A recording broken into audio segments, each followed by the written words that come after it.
From courtside of the virtual hardwood, it's the NLC Podcast, a weekly show for basketball gamers and hardcore hoop heads. This is episode 550. I'm Andrew in our forum, Andrew NLSC on X.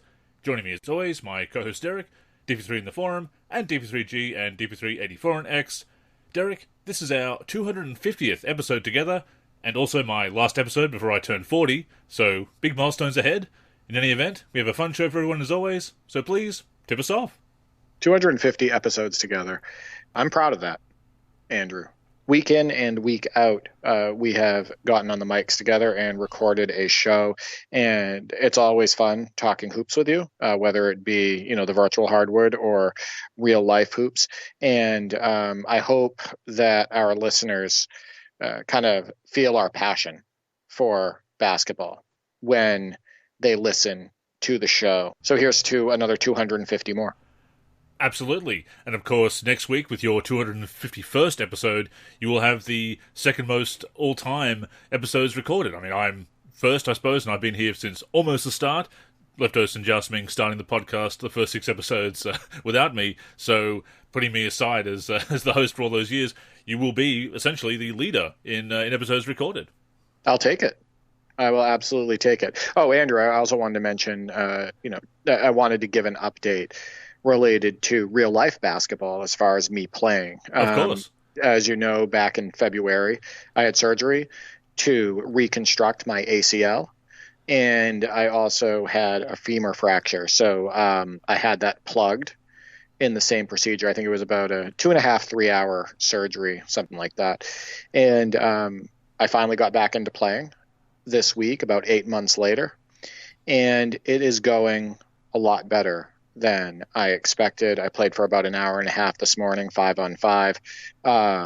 We play games to 11. It's a group that gets together at 8 a.m. every Saturday morning. And I'm moving a little bit better than I expected. I signed up for a local league that is coming up.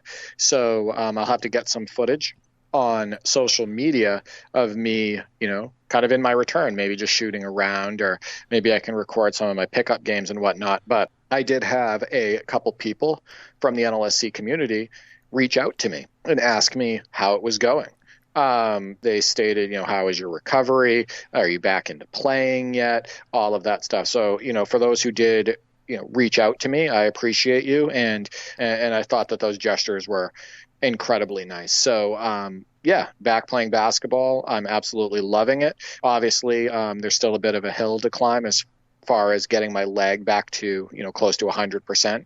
But, I'm out there, I'm posting up, I'm, hitting threes, and I'm playing defense, and just being around the guys and playing hoop, you just can't beat it. Oh, absolutely. That's fantastic news. Glad that you shared that update. Actually, I didn't put 2 and 2 together. I saw you in the Discord sharing photos of shoes that you'd bought and shoes that you were browsing. And yeah, it just didn't click in my mind that, oh yes, it's been that long since you had the surgery. Maybe Derek's getting back on the court. So no, that's great news.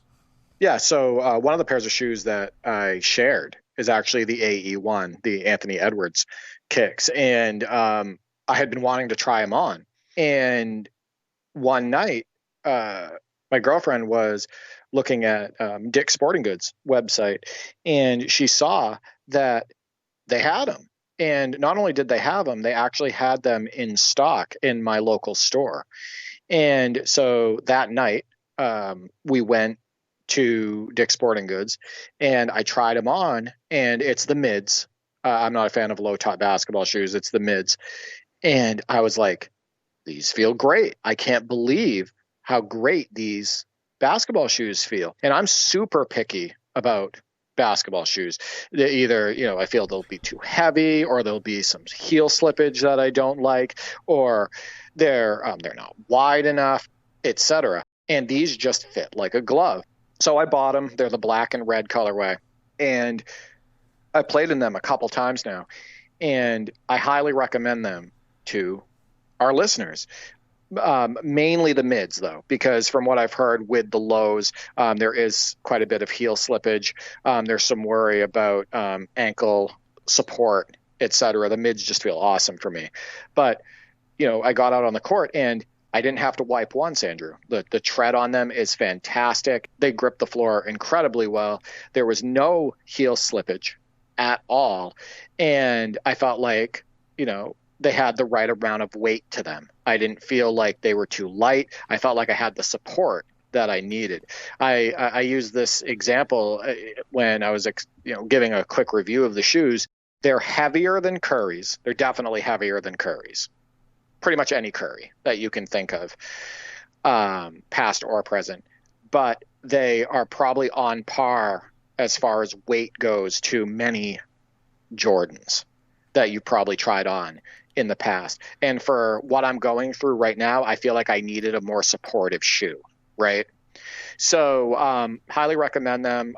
They're very good for shooting. Like I really enjoy, coming off a screen and setting my feet and shooting, or, making a quick move off the dribble, which somehow I can still do even after those surgeries, and, stopping on a dime and pulling up, etc. So highly recommend those. The other shoes that I mentioned were the Jason Tatums, the Jordan Tatum 2, which was also on the shelf at Dick's Sporting Goods. Wasn't as big of a fan of those. Didn't even end up trying them on. The pattern, it's blah, kind of, as far as, visual appeal and whatnot. But I am curious, for our listeners, what are you playing in? Let us know, if you play hoop and whatnot, and, what shoes you've worn in the past, or what shoes you're currently wearing and like. Absolutely, and we're always looking for fun new segments to do on the NLC podcast. We have Andrew Asks, we have D's Dislikes, D's Deals, NLC Kicks, just throwing it out there. I'm pretty sure that shoe costs a fair amount of VC in NBA 2K25. As far as real currency, was it reasonable? I believe I paid $120 for them, so $120 US. And I have to be honest with you, I don't like most new basketball shoes. I don't like the Trae Youngs. I don't like the Doncic. I don't like the James Hardens. I'm not a fan of the LeBrons. Not really a fan of the Durants. Speaking of heel slippage and just not feeling right, that's how I feel with the Durants. So I was pretty shocked at how much I liked these AE1s. But yeah, again, I recommend them. And it is so important, obviously, to have proper footwear, especially if you are participating in any kind of athletic activity. When I started out running all those years ago, I was running in very cheap joggers, and getting some proper running shoes was so much better. So such a sensible idea. Also, wasn't as expensive to be constantly running through these cheap joggers and running them into the ground and having them fall apart on the run. And you coming off an injury like that, as you say, support, so important. So definitely do your research, try those shoes, and obviously aesthetic appeal is a factor, but don't just pick on aesthetic appeal. Make sure that it is the right shoe for you. If you're a serious basketball player, or, you take it seriously, like you take basketball seriously, you care a whole lot about your basketball shoes, and you will be picky. When I find a pair of basketball shoes I like, oftentimes I buy backups of them, because it's that rare for me to find one that fits like a glove, like that fits right, that allows me to move right, that has the right grip, all of that stuff. And I know that a lot of listeners know what I am talking about. So, it's always kind of a like eureka moment. It's always this amazing moment when you find a pair of basketball shoes that you love, and it honestly makes you want to get out there even more, to rock those shoes and, do all the different things you can do in them. So, Andrew, we just got done an NBA Live 2000 game against the Indiana Pacers, and we were using the Grant Hill-led Detroit Pistons, and that's our first topic for this week's show, followed by our main topic, which will be name your all-time motion capture starting five, meaning you can only choose 5 players in NBA history to do motion capture for a video game.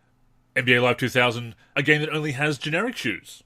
Yes, but still, just like in NBA Live 2000, NBA 2K25 does not have shoelace physics, which is something that you've been expecting to be in video games for years now. Constant disappointment about that, yeah.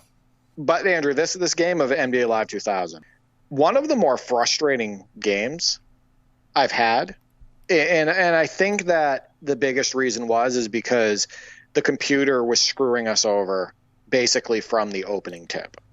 And I understand that Pacers team was good. NBA Live 2000 represents the 98-99 season, so the 50-game season. And obviously the Pacers hadn't made the NBA Finals yet, but the season that it's representing, they made the Eastern Conference Finals. And they lost to the Knicks in 6 games.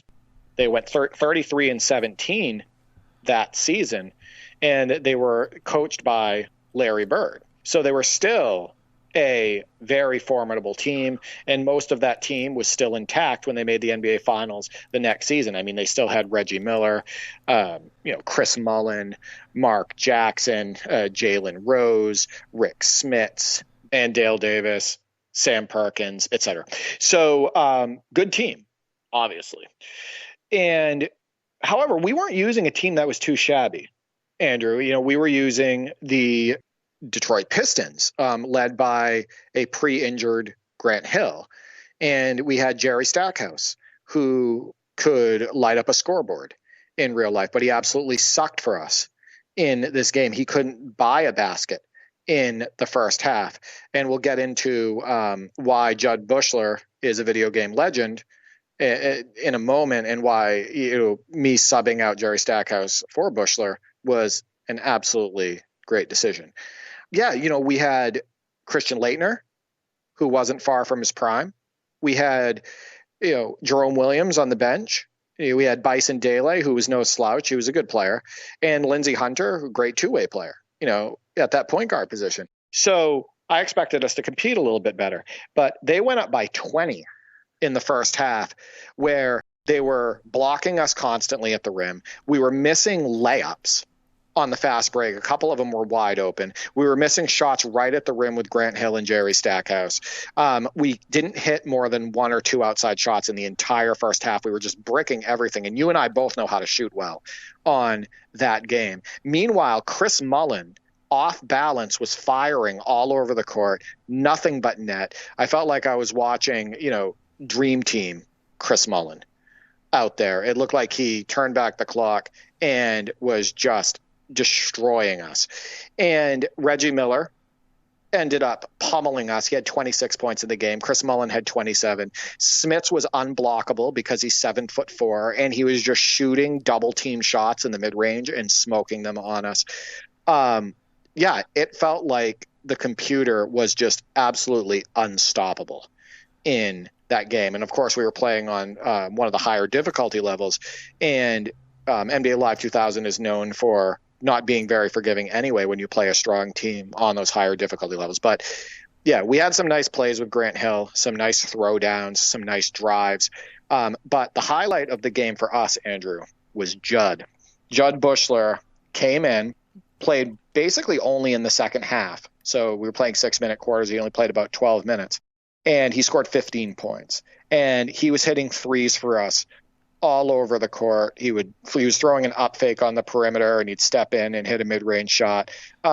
He was a lot of fun to use, and he was way better in that game than Jerry Stackhouse. Oh, easily. And I was just looking up the stats for the 2000 Pistons. Buechler started 5 games out of 58, only playing about 11 minutes per game in real life. Shot 35% from the field, 50% from two-point range, 21.7% from three-point range. So definitely not his best year for shooting from downtown. But yeah, what a weird game. What a ruthless AI. I messaged you while we were playing and said, it doesn't want to play fair. It does not want to play fair with us. As you said, getting blocked at the rim. I swear they were getting away with some goaltending calls, losing the ball for offensive fouls, or just stumbling and turning the ball over like that. Meanwhile, they're just dribbling through us. All the usual CPU tricks, of course. That foul on Reggie Miller's 3, that BS call. I'm amazed, as I said, that there wasn't a 4-point play that they got us with there. But yeah, I love NBA Live 2000, but that was a very, very weird game. Yeah, so we were down by 20 in the first half, and I think we ended up losing by 26. So we lost the second half only by 6 points. I think we started playing a little bit better in the second half. We were hitting cutters. We were being more aggressive. And of course, Judd was a huge factor. Judd the stud. And us, competing in the second half. And while I think NBA Live 2000 is an incredibly strong game, you can definitely see a lot of those momentum type swings in classic basketball games. You can tell that the game is programmed a certain way to have the action kind of change when you're playing the CPU, throughout the game. And sometimes it can be unfair to you. And I think we got the short end of the stick there.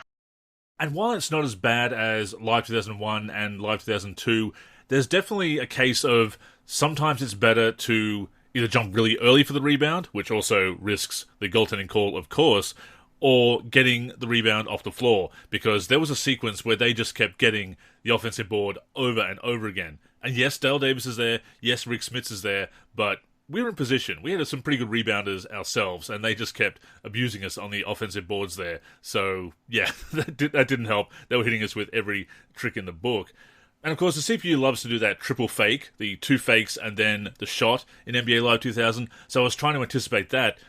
But on the higher difficulty levels, sometimes it will change it up. And once again, Rick Smits is there, as you say, 7'4", tough to block the Duncan Dutchman anyway. But when they're actually changing it up and not being predictable, yeah, he was just shooting all over us in the post.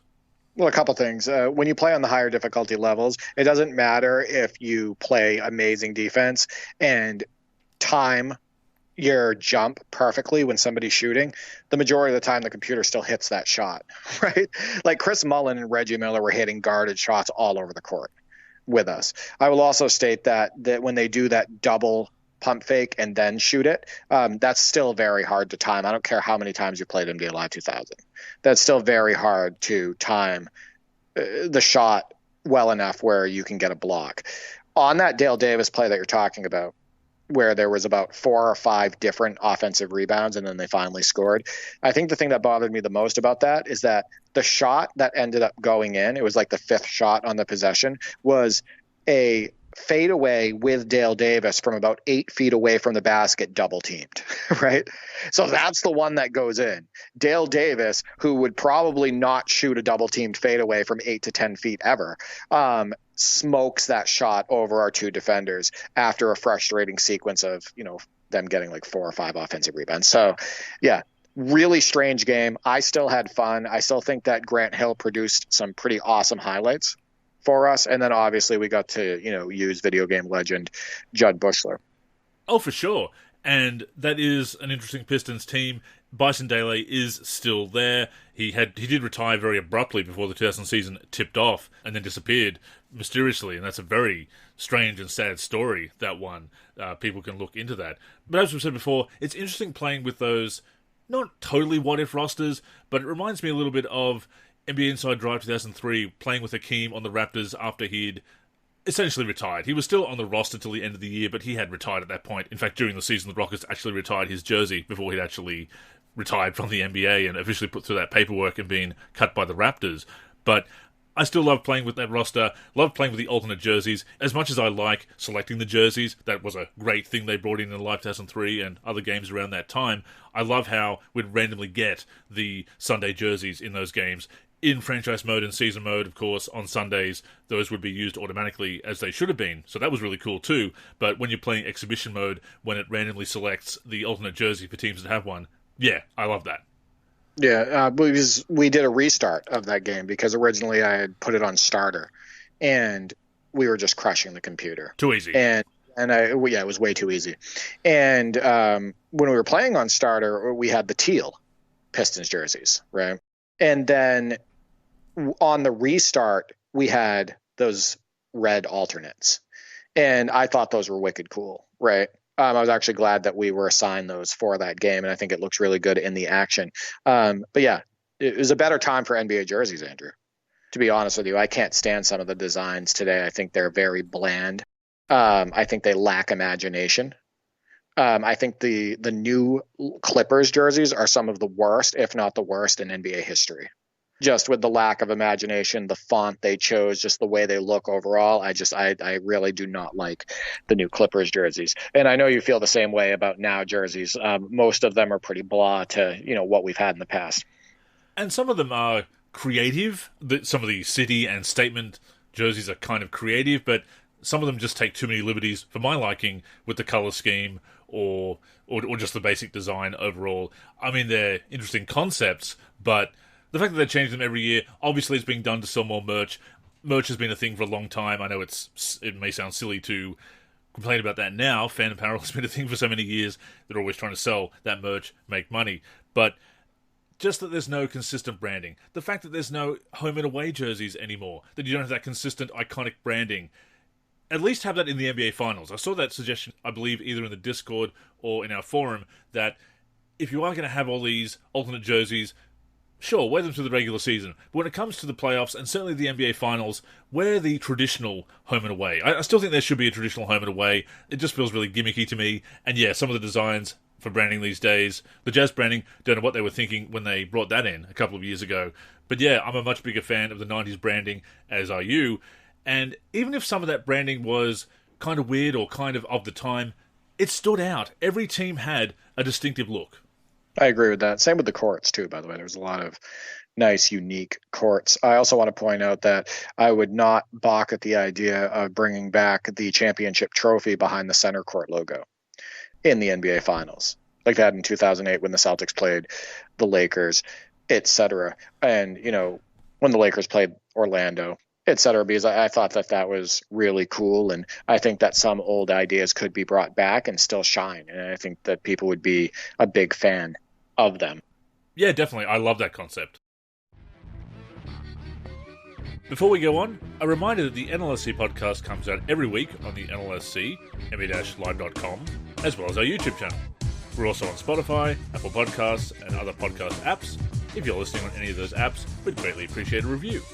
To keep up with the show and everything we're doing with basketball gaming in general, connect with us on social media. On Twitter and Facebook, we are the NLSC. We also have an Instagram, NLSC Basketball, and on YouTube, we're youtube.com/NBA Live Series Center. Once again, visit us at nba-live.com, where in addition to the podcast, you'll also find all of our original content, as well as our forum and modding community.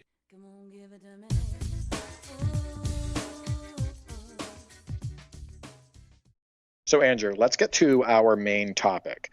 I asked the community, name your all-time motion capture starting five, meaning you can only choose 5 players in NBA history to do motion capture for a video game.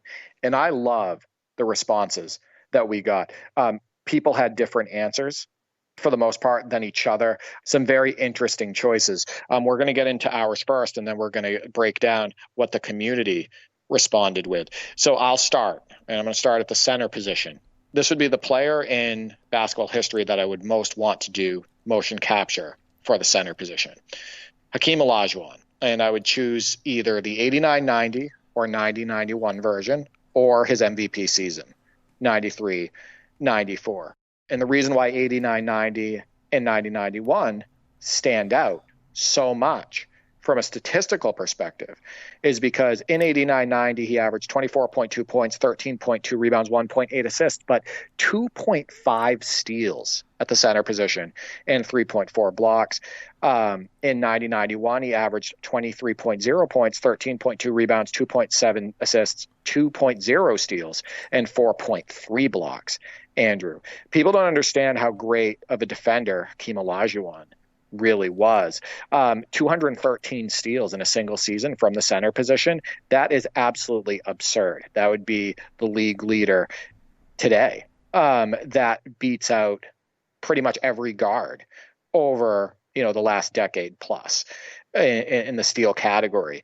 And then obviously his MVP season, 93-94, where he averaged 23.8 points, 11.9 rebounds, 3.2 assists, 1.7 steals, and 3.8 blocks. But the reason why I would choose those versions of Hakeem is because he gives me everything I could want for motion capture on offense and defense. He could do it all. He could give me all the animations that I needed from a big man perspective, the footwork, the big man shooting form, the moves around the basket, such as up and unders, hook shots, step throughs, etc. He could also give me a good big man dribble package, like a good basic one, because he could put the ball on the deck, but it looked different when he did it than a wing or a point guard. Defensively, he was excellent at both steals and blocks, as I stated. His mocap on defense would be just as strong as his offense. Hakeem had the perfect combination of finesse and power. It's funny because I picked Hakeem as well. I know a couple of other people did too, and for very similar reasons. Like you say, just the tremendous skill, the footwork, the post moves, the finesse. Obviously, Hakeem could finish strong. He was a strong player, but he was known for those finesse moves. And just the amount of great post moves you would get with Hakeem, the running animations, it's just so hard to go past the dream. Yeah, it's almost a no-brainer for me, just because of everything he could provide for animations and whatnot. So for power forward, who do you have? So this is not going to be a surprise either, knowing my 90s bias, but Sean Kemp. Now, you've got Hakeem for the finesse moves, but then you bring in the Rain Man for the power, the flair, and that also allows you to have some more powerful dunks for other players. And not everybody can dunk like Kemp, but you take some of the power dunks that he could perform in the post. And, I mean, he was a fine post player. He was not Hakeem Olajuwon. Few people are in the history of the sport, obviously. But you bring Kemp in, you get those amazing dunks, you get a different style of big man running. So you and I kind of went in the same direction with this, but I chose a different player. But the power element factored into my decision. I went with 76ers Charles Barkley, specifically probably the 86-87 version that averaged 23.0, 14.6 rebounds, 4.9 assists, 1.8 steals, and 1.5 blocks. Let's not forget that Barkley was listed at 6'6". Some players thought he, stated in interviews that he may have been 6'5 or 6'4, etc. But this gives me more powerful animations, but also someone who could fly up and down the floor. It also gives me some stretch big animations, because while it's true that he was never great at threes, he could step out and hit them. Barkley was excellent at putting the ball on the deck from the perimeter, and he did it quite a bit in his career. You would routinely watch him size somebody up from the high post or beyond the 3-point line and blow past them. That was pretty common, and especially when he was with the 76ers. He also gives a different dynamic on defense, exploding out on the break off of steals, suspending shots in the air, and often beating taller players at the rim to do so. 76ers Chuck could also give some different looking post moves and fadeaways for the power forward position. Similar direction. We both went in a similar direction there for the power forward position, but yeah, I'm going with Chuck.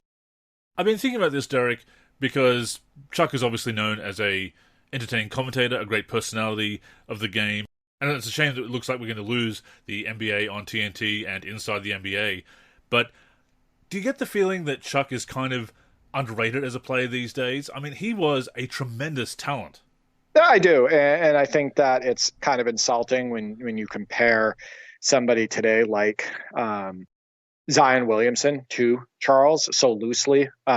It's kind of how I felt do you remember when Porzingis entered the league and there was constant comparisons to Dirk Nowitzki? Yes. I thought that was very insulting to Dirk, and I think Dirk was still very underrated even as a player, in the twilight of his career. Because I think that Charles Barkley was a far more skilled player overall than Zion. I think that he could give you more. I think that Zion has a very, very, very noticeable and big hole in his game, is that he can't really shoot. He doesn't have a reliable shot.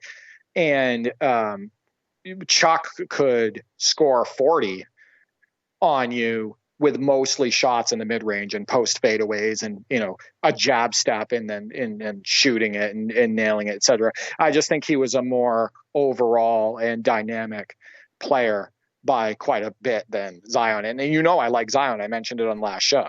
I really enjoy his game. I think that double teams are needed on him pretty consistently because of how he's able to barrel to the hoop and score at a consistent rate, even with people draped all over him. But yeah, I think Chuck overall is underappreciated today as a player.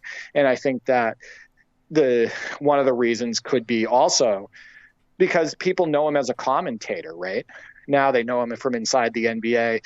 The younger crowd knows him more from his media, from his shows and whatnot than they do of him as a player. So I think that's probably hurt him a little bit in the eyes of the young generation. Agreed. And it's funny you mentioned his height as being listed at 6'6" and possibly 6'5" or 6'4", I actually have a profile of him. I'll take a photo of it, or even indeed scan it with my my old all-in-one that actually lists him at 6'4" and 3/4". Yeah, so there you go. I mean, I saw a picture of him standing next to MJ, and I remember him competing against MJ when they were players. And I never thought he looked much shorter than MJ. I always believed he was either 6'5" or 6'6". But that's just from my eye test. So Andrew, at small forward, this is interesting because I kind of look at small forward as basically similar needs as a shooting guard, right? Like it's wings, right? Certainly, we're talking about, right. So when I say I'm putting Michael Jordan here as my small forward mocap, it's kind of interchangeable with my shooting guard choice, but it's because I want that mocap for a wing to be this strong. And you'll see why when I get to my shooting guard choice, why I put MJ at small forward here. So, I'm going with the Black Cat, the quickness from that position, the footwork, the all-around game. Nobody's game, in my opinion, was as aesthetically pleasing as Jordan's. He gives you all the athleticism you need from the position and can produce an endless highlight reel of mocap animations for defense or offense. I couldn't think of a better player for mocap for a wing than MJ, and I'm either choosing 86, 87, 87, 88, or 88, 89. MJ, 86, 87, he averaged 37.1, 5.2 rebounds, 4.6 assists, 2.9 steals, and 1.5 blocks. 87, 88, 35.0 points, 5.5 rebounds, 5.9 assists, 3.2 steals, which led the league, Andrew, and 1.6 blocks. I love those two seasons because he was probably the best shot blocking shooting guard of all time just in those two seasons, 131 blocks and 125 in those respective seasons. And then his all-around game really started taking off in 88, 89, where he averaged 32.5 points, 8 rebounds, 8 assists, 2.9 steals, and 0.8 blocks. But yeah, MJ is who I have slotted in for the small forward animations. My swingmen are also kind of interchangeable, so I'll just mention that MJ is on my list. That is not going to surprise you. That will not surprise any of our regular listeners. Obviously, he is my all-time favourite player. He was such a spectacular player. So I really want him on that all mocap 5 because you get his animations right. That's important. You have lots of awesome animations, obviously. And I think back to when he and Larry Bird were working with EA Sports on Jordan versus Bird and giving their input. And some of those animations in that game, despite being a very primitive game by modern standards, they're pretty good. Yeah, we talked about that actually on a previous show, how impressed we were with those animations. And even in Jordan versus Bird for NES during the slam dunk contest, when you're doing the toss slam and the kiss the rim and all of that stuff, how great are those animations for that game on an 8-bit system? So, no, I definitely agree there. So, Andrew, who do you have at shooting guard? Well, it's the player that's going into the Hall of Fame this year and is also a fellow North Carolina Tar Heel, Vince Carter. Dunks, dunks, dunks. How can I go past Vinsanity? See, hard to argue with that. And a couple other people chose Vince Carter. Talk about aesthetically pleasing. Not only did he have the aesthetically pleasing dunks, though, but he dunked with power, right? So he could give you both. He could give you the finesse dunks, the power dunks, etc. That is hard to argue. This one might surprise people because I already have Jordan on there, right? But I cannot have an all-time 5 mocap without Kobe Bryant. And here's why. So you're probably thinking Jordan and Kobe for mocap. That doesn't make sense. Well, I think that Kobe's handle looks different than Jordan's. There's a more of a street ball element to Kobe's handle. There's a little bit more flair to the way he handled the ball. And some of that is also because he came up in different rules than MJ. He came up kind of in the Iverson era and whatnot. I also believe that overall in his career, he was a more grounded player than MJ. Like, don't get me wrong, Kobe could get up. He was quick. He was strong, but he wasn't young MJ. Having Kobe do mocap for a wing player will give a different yet incredibly aesthetically pleasing look to the game. And as always, Kobe's play style is incredibly fun in video games. He's probably my favorite player to put on the floor in any basketball video game. I also think that Kobe and Jordan were so skilled that they could make mocap moves outside of their normal play styles. Both could give a plethora of different post moves, triple threat moves, moves around the rim, etc. Even stuff that they'd never used in real life games. That's how skilled both of those players were. I would love to have both of them on a mocap court and kind of, see what they could do. So I have Kobe and Jordan in my all-time mocap starting five.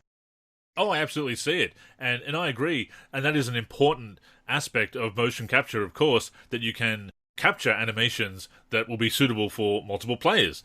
That also reminds me of the infamous story about Kobe Bryant mocapping some moves for the NBA Courtside Series and only wanting his moves for himself. So Jelani McCoy had to mocap for everybody else. Yeah, I mean, that's quite the downgrade. Yeah. To be honest with you. But I also want to point out that the version of Kobe that I would have to come in and do mocap, there's two different ways I could go with this. I would do either Froby 2000, 2001, where he averaged 28.5, 5.9 rebounds, 5.0 assists, 1.7 steals, and 0.6 blocks, because that young Froby, I think, gives a great balance of, his athleticism and skill. I think it's a good balance of both. Or I could go the other way and get even the more grounded Kobe and do the more mature Kobe, who wasn't getting up as much, maybe the 09-10 version and whatnot. But I think that Jordan and Kobe would both be great for mocap for any video game. Hell of a duo for a starting five as well. Absolutely. So what do you have for point guard? So this might be my surprising pick, but Jamal Crawford. And Jamal Crawford obviously had tremendous handles, probably still does, actually. He's not that far removed from playing in the NBA, of course. But do you remember he was the player in the 23 versus 39 Gatorade commercial, replicating young MJ? To your earlier point, mimicking other players' styles and thus being able to mocap those animations is so important. I think that Jamal Crawford could be the player to mimic other players' shooting styles, other guards' shooting styles, their shooting forms, their dribbling forms, etc. He was that skilled. And I do remember him telling the story about the 23 versus 39 commercial and how it was amazing for him to do, and how MJ was his idol and being able to work closely with him during the shooting of that commercial was just meant a whole lot to him. So definitely a great choice. My choice might surprise people, but I have some reasoning behind it. And I have to be honest with you, my second choice was probably going to be Steve Nash because of his point guard mechanics, because of the way he dished the rock, because of his awesome handle as a steady point guard, but then he could also be flashy with it. However, I actually went with Allen Iverson. And you may say, well, Iverson didn't play point guard for most of his career. He did at times, but also, played that wing position. But I'm going to give my reasons here for choosing AI. The other people, too, that were under consideration were Magic Johnson and Steph Curry. So I chose AI because of his multifaceted offensive game and that combined with his athleticism. I consider Magic Johnson the greatest point guard of all time. And AI wasn't even truly a point guard for most of his career, but Magic was a unicorn at 6'9", Andrew. He doesn't represent the large majority of point guards in NBA history or even the average point guard hoopers around the world. Curry doesn't have the mid-range game of AI as far as it being as dynamic because he is efficient, but he doesn't play in those areas the same or as much as AI. AI also showed a different level of athleticism over Curry and Nash that I think would be great for mocapping that position. It allows you to mocap for a grounded player, but also somebody who could get up more and who could fly down the court, etc. And also for Iverson, he could dish the rock, Andrew. In fact, he was primarily a scorer, but he's had some great passes in his career, and I think he could do some great mocap for passing animations as well. So AI is my choice to represent point guards, but it was very tough. It was easily the toughest position to choose because Magic, Curry, and Nash, I think, could also be good choices. You talk about AI's passes. I think of that tremendous one-handed full-court pass to Rip Hamilton. That was post-prime Iverson. Yeah. Well, I mean, I think the thing is that on an open court doing motion capture, even passes that AI wouldn't be able to throw in a game or wouldn't throw in a true 5-on-5 game, he was so skilled that he could still do motion capture of passes that he wouldn't normally throw, right? Like he could throw passes in a motion capture setting that Chris Paul did, or Steve Nash, or John Stockton, et cetera, because it's just a different dynamic. There's no real defense on you, right? It's you just doing animations for a game. But what I love about AI's game is not only that amazing handle that he did have, but also those pull-ups in the mid-range and the way he could twist his body to get shots off, and just the way he was able to maneuver his body around the rim and all of that stuff, and just his blazing fast speed and just his overall movement. I think that would be great for a video game. Definitely, and I should let our listeners know that we don't discuss these picks when we are doing this. When we're talking about these topics, we don't discuss our picks with each other so that we can surprise each other to some extent. I'm not altogether surprised that you picked AI. I know that he's one of your all-time favorites. I'm a big AI fan myself. Those backup choices are fantastic as well. I am a little surprised, however, that you didn't pick Jason Williams, because I know you're a big fan of him as well.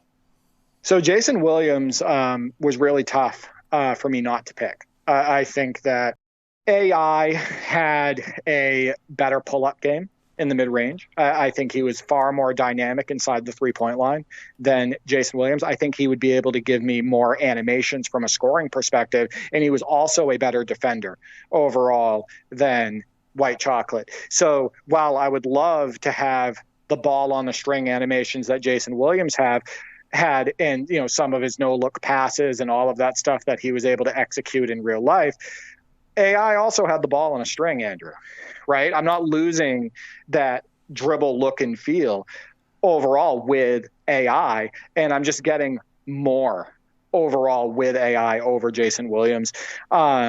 So that's why I didn't choose him, but obviously he would be great for mocap. Oh, and it is hard to pick just 5 because you are trying to represent some of your favorite players, some of the most flashy players that you want their animations in the game. But if you're thinking about designing a really well-designed basketball game, you want to have players who can be versatile, mimic other players' styles, have animations that will be suitable for the entire league. We've talked before about Antoine Walker mocapping his shot for NBA Live 99 and keeping that in 2000, and it not really being an appropriate release league-wide. Antoine Walker always had an ugly shot. Always. Never good for mocap. So, Andrew, we're going to get to the community responses, but first, just to recap, my all-time motion capture starting 5 is Hakeem Olajuwon, Charles Barkley, Michael Jordan, Kobe Bryant, and Allen Iverson. And yours is Hakeem Olajuwon, Shawn Kemp, Michael Jordan, Vince Carter, and Jamal Crawford. So let's see what the community had to say. So Nate Stasho, so Stasho Bro, Live 01 legend, states Allen Iverson, Kobe Bryant, Adrian Dantley, Kevin McHale, and Hakeem Olajuwon. So he has 3 of the same names that I chose, but Kevin McHale at the power forward position, Andrew, that is an excellent choice. Talk about a plethora of post moves. Charles Barkley said he was the toughest player he ever had to guard in his career. You would just get a flurry of post animations from Kevin McHale. And, he also could step out and hit that mid-range, and he was a good defender and whatnot. I think that's a great choice. And Dantley, you can't argue that he was a great scorer, 30 points per game and whatnot. So obviously he would be able to provide some solid mocap from that wing position. McHale's footwork is up there as well, right up there with Hakeem, many would say. And yeah, another one of those players that's Overlooked today, I mean, not to get into the whole thing again, but obviously a lot of past players are disrespected and overlooked. But when we do talk about great players, the familiar names come to mind, as they should, but McHale is one that does fly under the radar. I actually saw on the Vintage NBA subreddit a discussion about his passing, because he had that reputation as a black hole, but people were saying, oh, he actually could pass. That just wasn't his role. He was also such a great scorer. Why is he going to pass when he doesn't have to? Sure. If he's going to beat his guy down lower in the mid-range or whatnot, have at it, McHale. You don't need to kick that out. So next response was Rock at Jeff Cortines, and he states, I love these choices. He chooses Penny Hardaway, Vince Carter, Grant Hill, Tim Duncan, and Akeem Olajuwon. So he shares Vince Carter, that choice, with you, as well as Akeem Olajuwon. Tim Duncan, surprising choice there, but he is the big fundamental. I'll just say, Rock, that your game will be incredibly boring when it releases. I'm just kidding. He's not. I don't think Tim Duncan is that boring of a player that, he gained that reputation as being boring, but I never thought he was a boring player. But yeah, you got the fundamental Tim Duncan.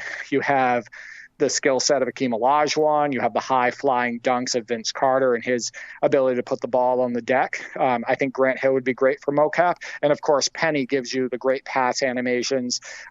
He could also, handle the ball well, and he was, a dynamic player. So I love those choices.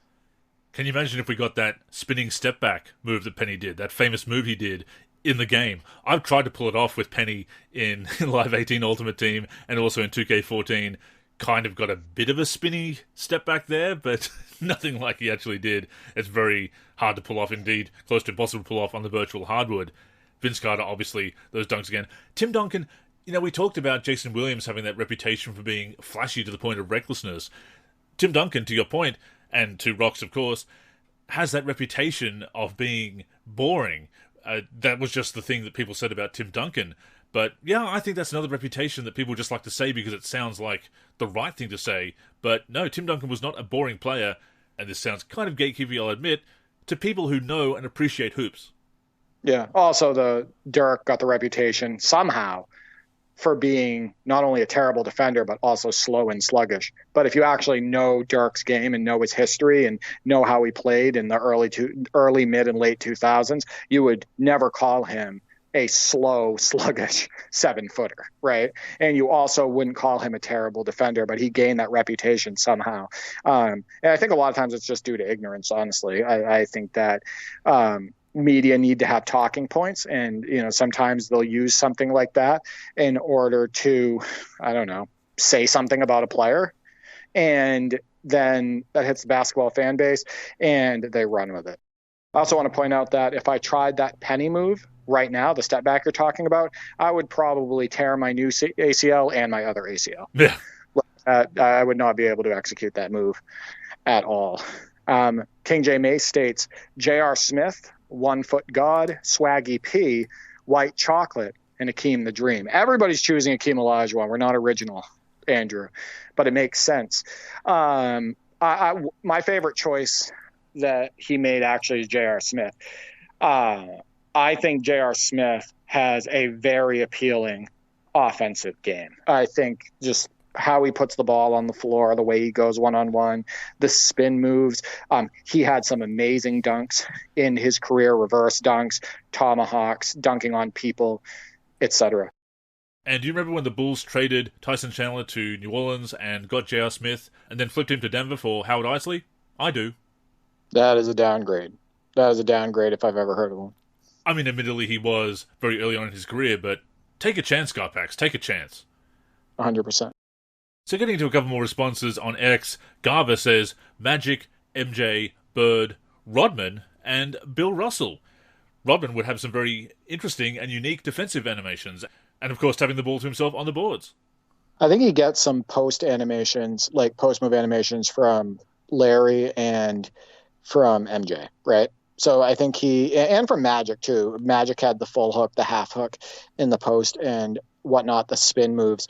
So I think that he could probably get by with having Rodman and Russell there, who were not dynamic offensively as far as like having a plethora of post moves, etc., especially Rodman, who is just one of the most unimpressive offensive players in the NBA that you could ever see, but he just did everything else well, right? His defense and his teamwork and, fighting for every 50-50 ball and his rebounding, etc. So, but I think that he can still get so many post animations out of the other three that his game could be great in the post.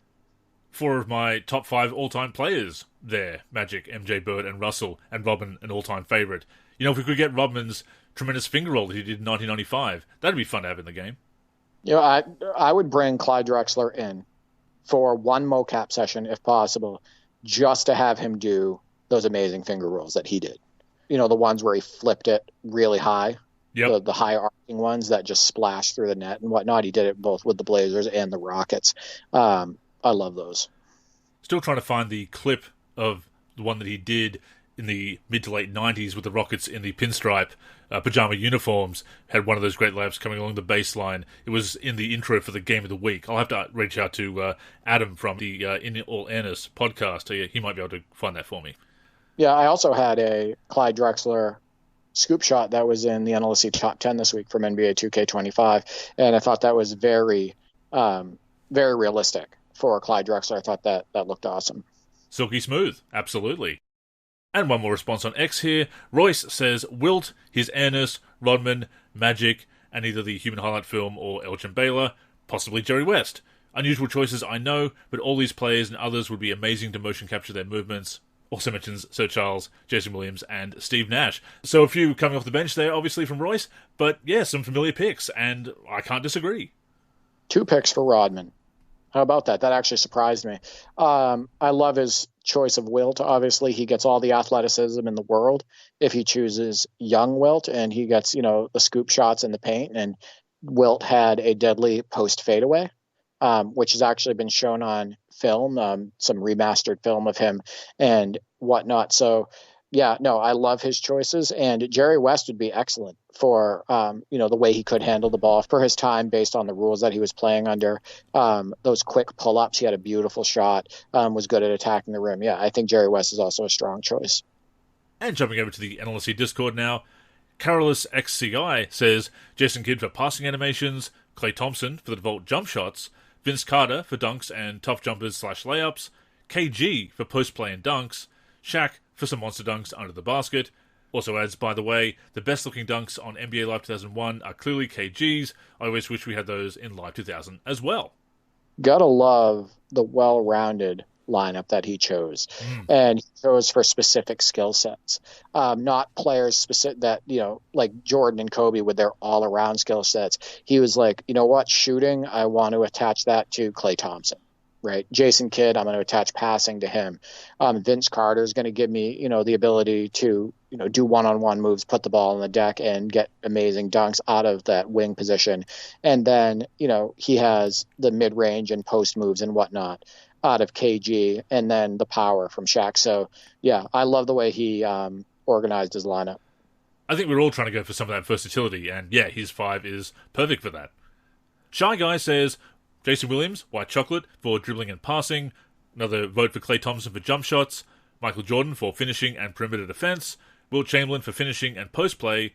Dwight Howard for crazy athletic animations. And yeah, everybody wants to have that big man who is very athletic and flashy. Yeah, and it looks like he was organizing his lineup similar where, Klay Thompson isn't going to give you much from a mocap perspective other than, his shooting, off the catch and off one dribble and whatnot. But he's attaching shooting to Klay Thompson and making that his primary thing. So, yeah, no, I think that's a smart move.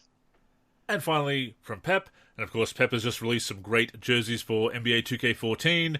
Great work with the jerseys. As we said, we're not the biggest fans of the current designs, but Pep does make them look good in 2K14. Pep says Kyrie Irving for dribbling, Ray Allen for jump shot, Ja Morant for dunks and layups, Chris Paul for passing and steals, and Hakeem Olajuwon for blocking and post play. Hakeem, once again, a very popular choice there. Kyrie was a player that I did consider because I thought having a current player in there would be interesting. And at first I didn't want to completely go retired players, but I let my bias take over. But Kyrie was a player that I considered, and also Ray Allen for shooting as well, actually. Yeah, so I don't find Kyrie is a better ball handler than AI. I also don't think that he's as dynamic of a scorer. I don't think he's as steady or as strong as AI was. So I did not consider Kyrie, but I understand where he's coming from. As far as adding him to that lineup and, for dribbling and whatnot. He also gets some explosive athletic play from Ja Morant out of that, from a guard or wing position and whatnot. So I understand where he's coming from with those picks. They're just picks that I wouldn't make. But thank you to everybody who responded to Derek's prompt this week. As always, Derek, very interesting to hear everybody's answers. I always enjoy that we have that mix of common picks because I think a lot of us are on the same wavelength with these issues, but also the unique answers. I love them as well. I think everybody had a different lineup for the most part than each other. And I think that made this really fun to do. I thought that everybody had their reasons for how they constructed their lineup, and their reasons make sense. So, thank you for all the responses to this week's mailbag question. It made it a lot of fun. And as we wrap up this week's show, Derek, and as I wrap up my 30s, I will offer some advice to the community. Establish healthy habits, be a good person, watch classic basketball. And I'll echo those sentiments, and I'll also stay active. If you can still play, even if it means going out just to shoot baskets on an open court with no defense on you and whatnot. Try to enjoy the time you have where your body and mind allows you to, go out there and enjoy the game. And don't get too bogged down about the idea of aging. That is something that I've been telling myself after a small freakout some months back when it dawned on me. And to your point, Derek, I actually noticed that there's a new court that's been put up, or a few new courts actually, a few hoops in a local park. So I'm going to have to go down there and check it out sometime. I'll need to see the footage, Andrew. I've shared footage of me shooting on social media, but I've never seen you play before. So I'm expecting you to prop up your cell phone somewhere near the court and, record yourself playing so we can all see it. Have to see what I can do. In the meantime, that has brought us to the end of this week's show. As always, thank you for tuning in, and please join us again next week and every week on the NLSC, nb-live.com, our YouTube channel, or wherever you listen to podcasts. In the meantime, make sure you're following us on social media, just so you can get in touch with us, and of course, stay up to date with all of our content. So Derek, go ahead and plug the handles. You can reach me on X, formerly known as Twitter, at D43G and at D4384. I'm also on the NLSC, D43, and on YouTube at D43. As for me, I'm Andrew in the forum and Andrew NLSC on X. The NLSC is on X and Facebook at the NLSC. We're also NLSC Basketball on Instagram and Threads. Our YouTube channel is at NBA Live Series Center. And of course, keep a look to the NLSC itself, nb-live.com, for everything we do for basketball video games. So, thank you once again for tuning in, and until next time, I'm Andrew. And I'm Derek. Go get buckets, everyone!